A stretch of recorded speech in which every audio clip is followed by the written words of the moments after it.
Hello, I'm Mario Toneguzzi, and I'm taking care of business. Joining me today is Dustin Fuhs, who is co-editor-in-chief of Retail Insider in Canada. Thanks, Dustin, for joining us today.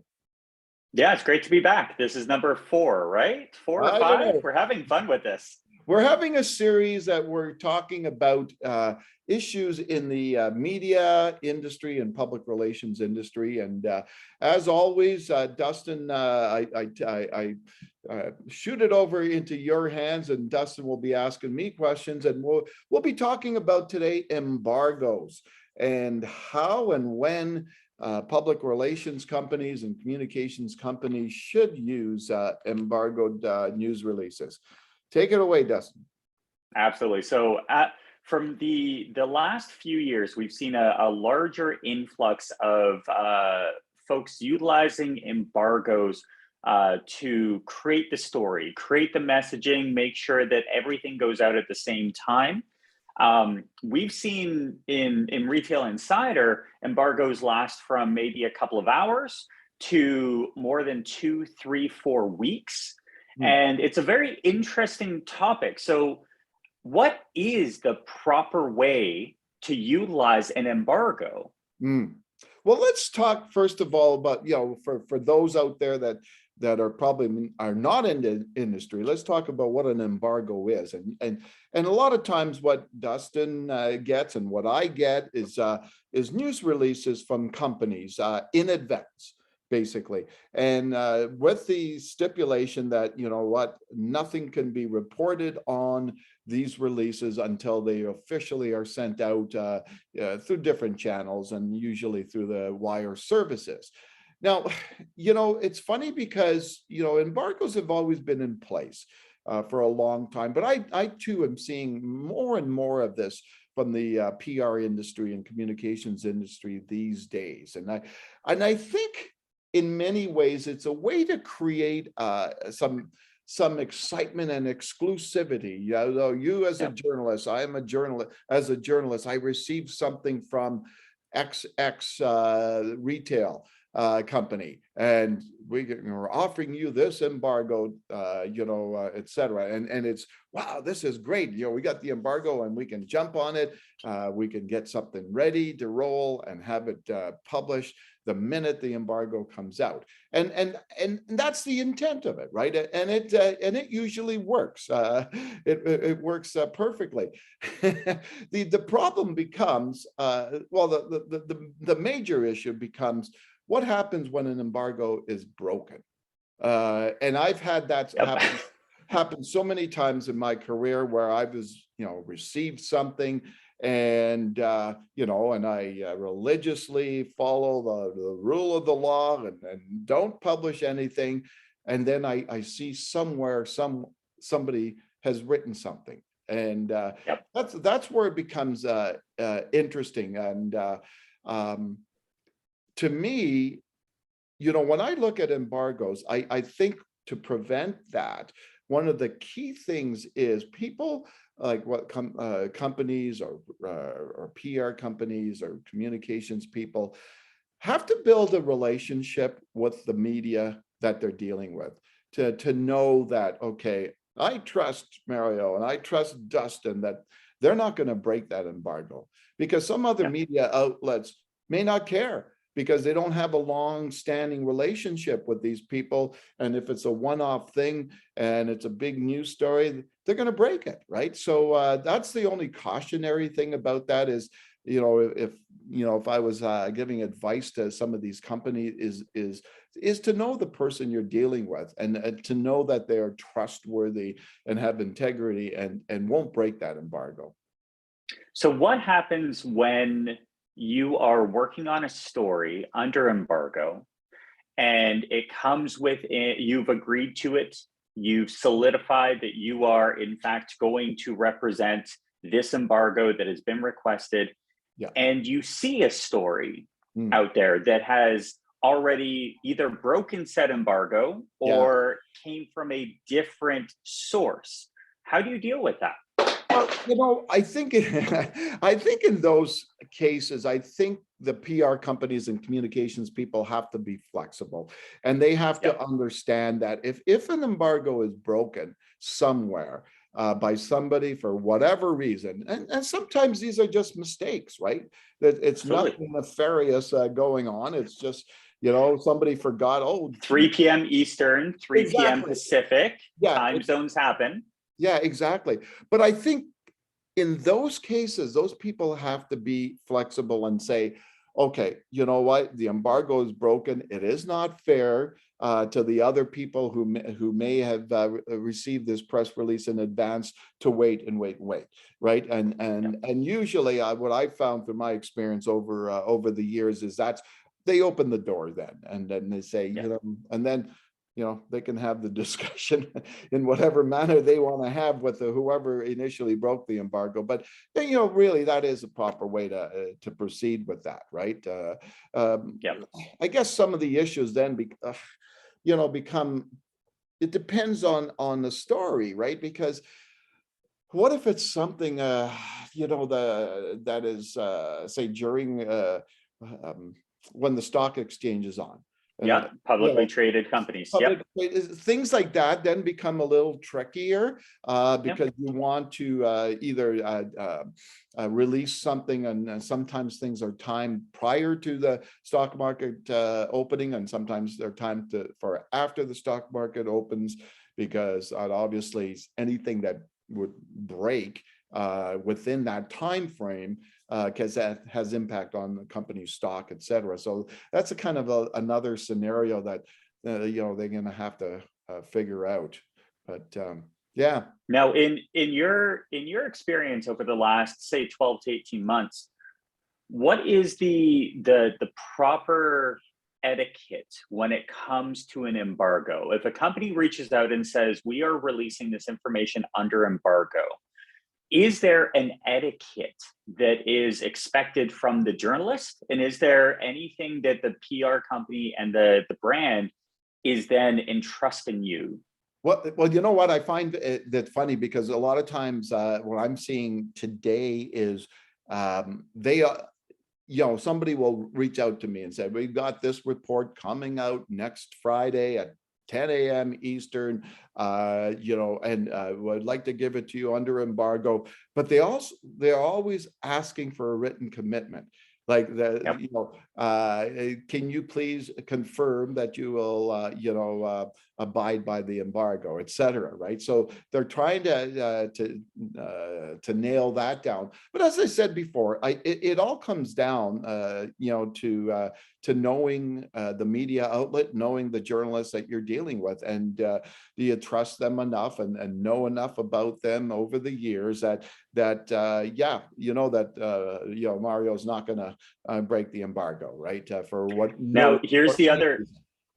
here's the other question that's coming up that's probably a little bit more of a hard-hitting discussion. Someone sends you an out of the blue embargo request, but it includes the information. Do you, as a journalist, have the choice whether or not to report on something that is in a piece?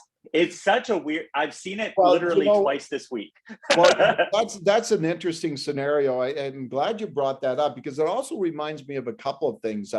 It also reminds me of, say, media advisories, and so a lot of times media advisories will go out, but man, I know that over the years I've been able to stitch together enough of a story just from a media advisory, because they've put enough information in that advisory, to kind of open the door to a story, Yep. right? And so if they don't want anything to come out, they media advisories, they should put just the bare bones that Dustin Fuhs, a retail insider, is holding a news conference next week, and the topic is going to be on this. Boom, that's it, right? Nothing else, right?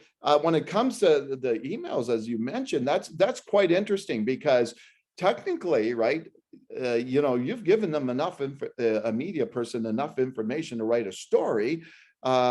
before asking them to have this under embargo. So it's not really a wise thing to do, right? Again, it's just like the media advisory thing. Send out a note saying, "Hey, Mario, we've got a XYZ real estate company has its luxury real estate report coming out next week." Boom, that's it. And then ask, would you like an embargoed copy? And that's what we should keep it, because really, if a journalist receives something out of the blue and that has all the information there, they're not obligated to abide by anything because they haven't been asked yet, right? Exactly. Now, the other thing that we're seeing a lot of with regards to the embargo and that discussion is something that has happened to us a number of times. You encounter a story, you reach out to the PR firm or to the brand, and they get back to you with a request on an embargo. Now, you've already secured the story because you have come across a discussion, someone has told you it. Yeah. You went to the brand and you went to their representatives for additional comments, and they then put you under embargo. Yeah, what do you think about that? That is a really tricky one, right? Because I'll give you a great example of this that happened in my career years ago. I was in the business department at the Calgary Herald, and like you said, I learned, I had a major scoop. I learned that one company in Calgary had bought the Calgary Tower. And so major story, right? And the Calgary Tower at that time was owned by a fund, I think, out of Toronto, but this was a local real estate company that bought it. So I phoned their president, and I said, "Hey, I understand that you bought the tower. I'd like to talk to you." He went nuts. Like no, you can't write that. You can't write that. I said, "What do you mean I can't write it? I've got the info. It's all there." No, you've got to hold off and all that stuff. So we had this discussion back and forth, right? Yeah. He wanted to talk to my boss. So pass him on to the business editor, and business editor says the same thing. "Hey, Mario found this out on the street. Is he wrong? If he's not wrong, we can't hold this story." And as a journalist, you know how competitive that world is. You want to be first out of the gate with the story, right? And so I ended up saying, coming back and talking to the guy and saying, "I'm running the story." So sure enough, next morning, Calgary Herald, top of the page, front page, big, above the fold, above the fold, big headlines, scoop, major, acquisition, local company of the Calgary Tower, et cetera, et cetera. So boom, what happens that morning is the company puts out a news release to everybody on this. My boss, my business editor, asked me, "Can you go and talk to him again? Just we'll do a follow-up story, with additional information."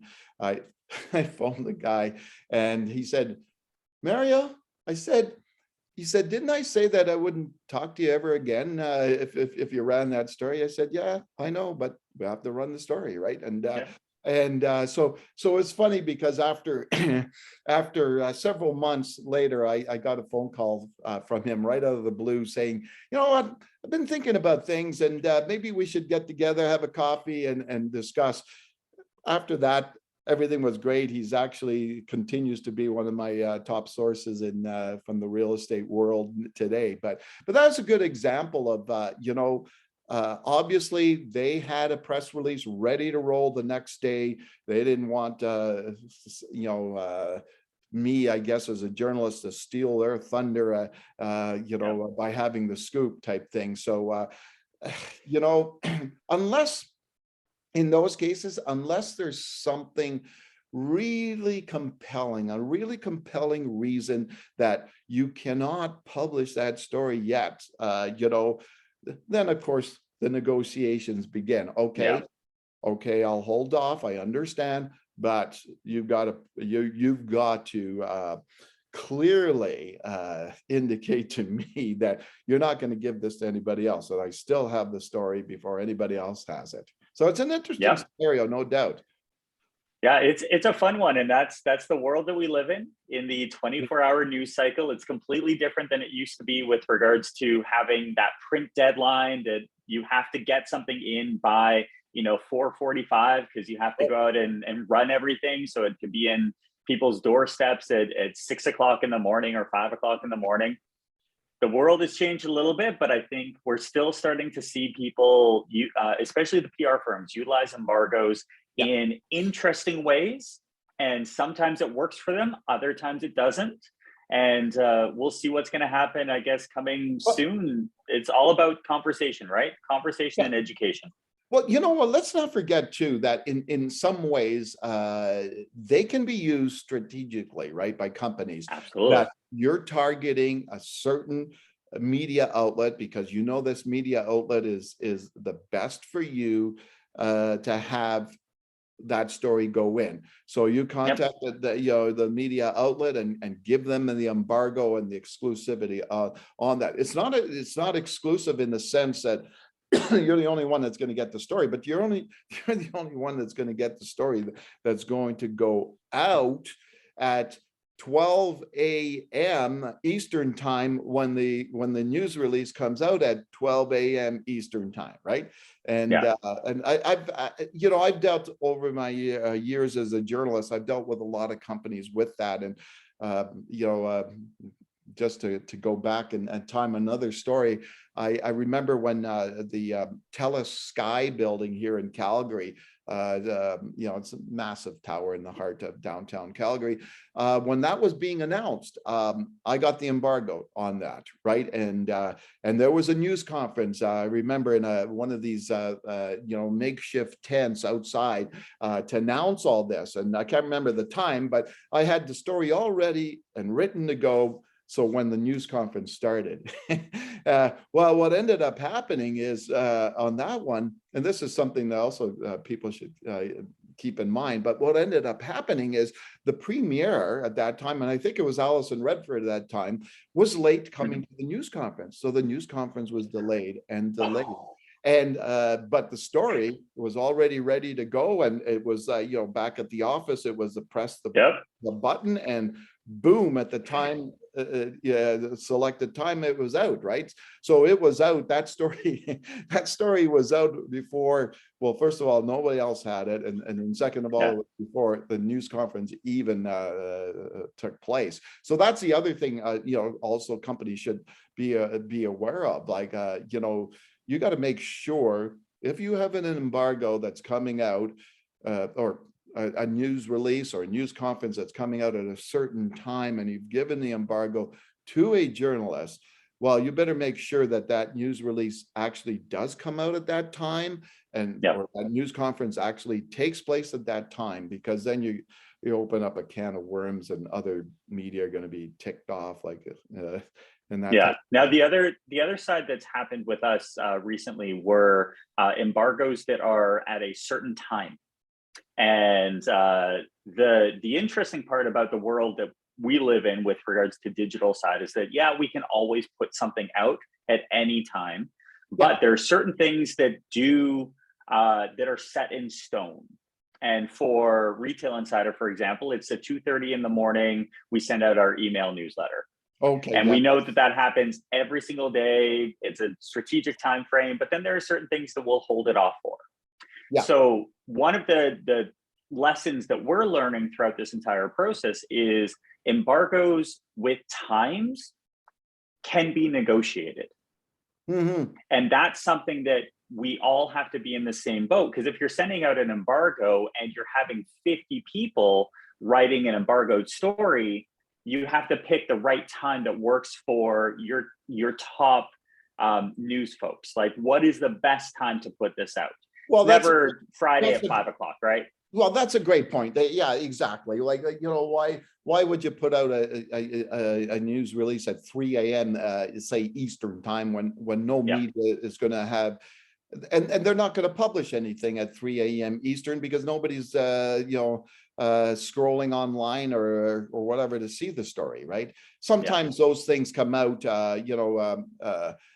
depending on companies, but we go back to the stock exchange thing. A lot of companies target news releases that come out early in the morning, like 3 Yep. a.m., 3 a.m., 5 a.m., that type of thing, simply for that.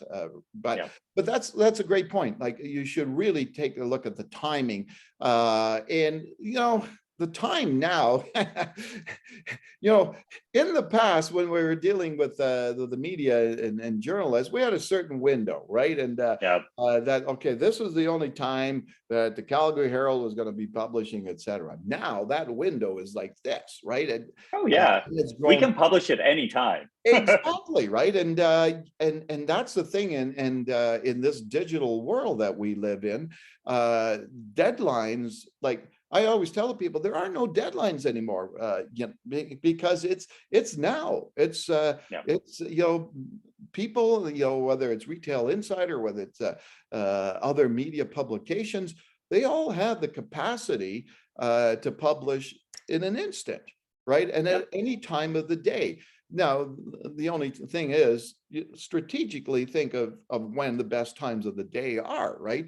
When are people going to be looking at stories? When are people going to be looking at media outlets throughout their workday? So, yeah, it's the next topic's definitely going to be a fun one, because I think we're going to have to go down the rabbit hole of social media, because I think that's where it's going to be really fun. You are on for that, Dustin. We will talk next week about social media and its use and its proper use, right? And which is a big thing. All right, super. Thanks, Dustin, for joining us today. It was a pleasure. Can't wait till next week. All right, super. That was Dustin Fuhs, who is co-editor-in-chief of the national publication Retail Insider. I'm Mario Toneguzzi, and this has been Taking Care of Business. Thanks for joining us today.